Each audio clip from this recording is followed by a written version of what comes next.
And this is part 7. And now, the legal news. The main thing is the name change. Anyone can do a name change. No attorney is required. Lawyering is just another occupation which has a system to increase personal profit.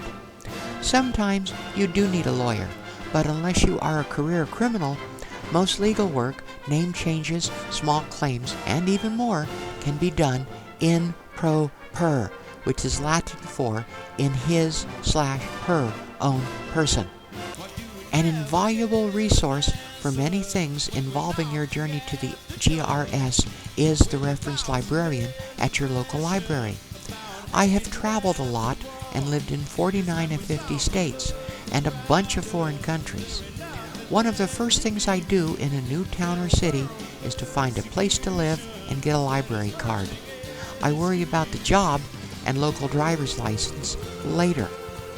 The reference librarian of today is oftentimes a computer expert who can not only be a source of information involving the written words of information, but internet resources as well.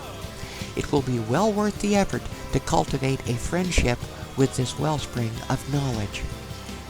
Usually the legal forms, blank, you will need to do your own lawyering, will be available on the state government website.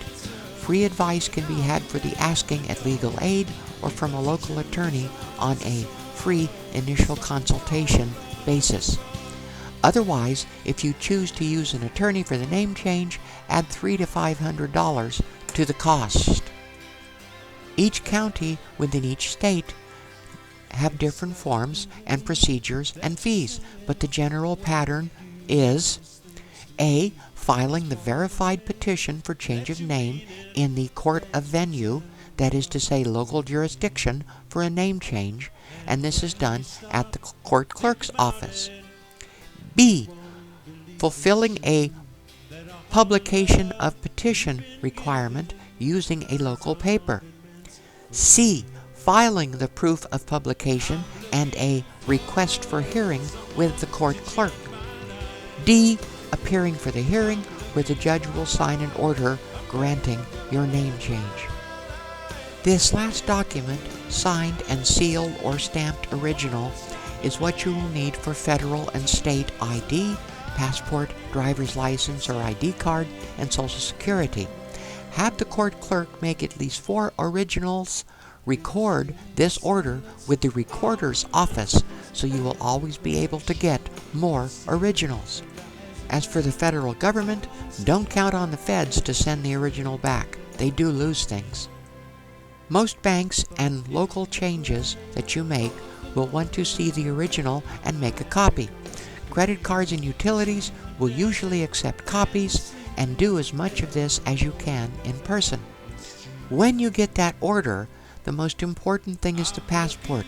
Sure, the gender designator will still be your biological sex, but it is necessary for travel. The state ID is important, and sometimes, as they did in my case, they will change the gender by mistake or out of kindness. There are only 2 forms of ID that specify gender. The birth certificate is a matter of choice. A valid passport is as good as, if not better than, a birth certificate, and often this is the best way to leave that old identity behind you. If you are on SSI, SSD, or have a government pension, make sure it is going to direct deposit. Change the bank account name first, and since it is quicker, that's the quicker way to go. Or start a second account and transfer money from the old named account to the new named account. Banks generally make these changes quick, but it may take the government or pension payer a while to make the change. If you have bad credit, and here's the good news, oftentimes a change of name will clear that up. Even though your Social Security number and date of birth won't change, credit bureaus are easily confused, much like the government. Always carry an original of the order with you, just in case. As for that gender designator, change that at the embassy in Thailand. That takes 10 days to 2 weeks. It also confuses the hell out of TSA and customs when you leave on a passport with one number and gender and return with a passport with a different number and gender. Interestingly enough, government computer databases are not linked. Each agency, department, and bureau has their own and guards it jealously. The IRS still hasn't caught on. Tax forms and refund checks still arrive in his name. My social security number hasn't changed, and that's all the government cares about, because you are just a number to them. Now, a word from our sponsor. He became a Buddhist in 1981. He started with NSA Buddhism, a brand of Buddhism tailored to the Western mind. On his first trip to Thailand, he discovered Theravada, the way of the elders, Buddhism. Though stricter in nature, it is the original school and directly based on the teachings, the Dhamma, of the Lord Buddha. Buddhists do not worship the Buddha. They revere him for finding the way. Buddha is not a god. Enlightenment is a state whereby you are freed of the shackles of that horrible cycle of birth, suffering, death, and rebirth. By opting out of that cycle, you eliminate pain, grief, despair, confusion, and all those wonderful human qualities. Rather than relying on a god or gods to save your soul or promise you heaven in return for prayer and suffering, Buddhism puts the burden directly on you. No god to blame things on or to ask for help. It is all about you. The best part is, anyone can be an enlightened one, a Buddha. That is within us all. Life is a path with lessons to learn, so you do not repeat the mistakes of past lives. If these lessons are learned and enlightenment is attained, then the individual will not return for another life. If the lessons are not learned, then another lifetime, another try, is in store. Non-returners become part of the cosmic mind, which is labeled by the deistic faiths as God. Siddhartha Gautama is the man. He is the Buddha. He found the path and is honored for his knowledge and discovery of that path. The Dhamma is the explanation and guidebook for finding your path. Anyone can be a Buddha. The Lord Buddha is called the Lord Buddha because he was the first.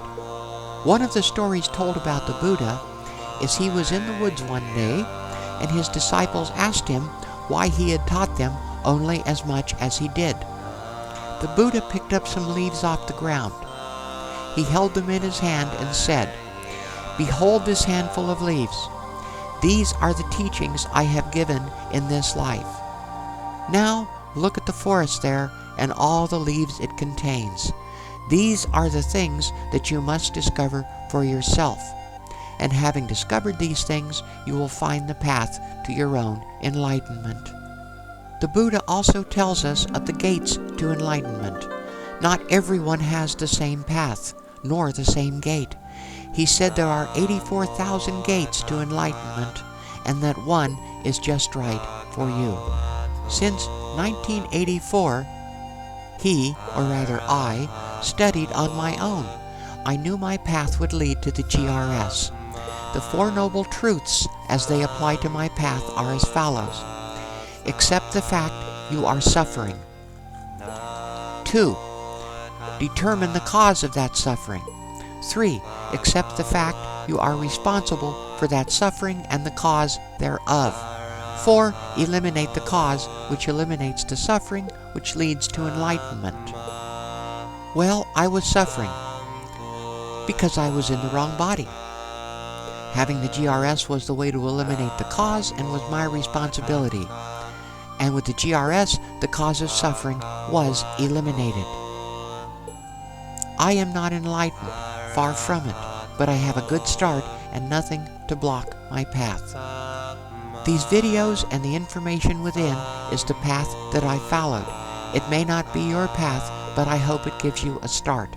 All I can give you is this handful of leaves, but remember, there is still that whole forest out there, and you have that opportunity to find your own handful of leaves. Now, please go to part 8. See you there.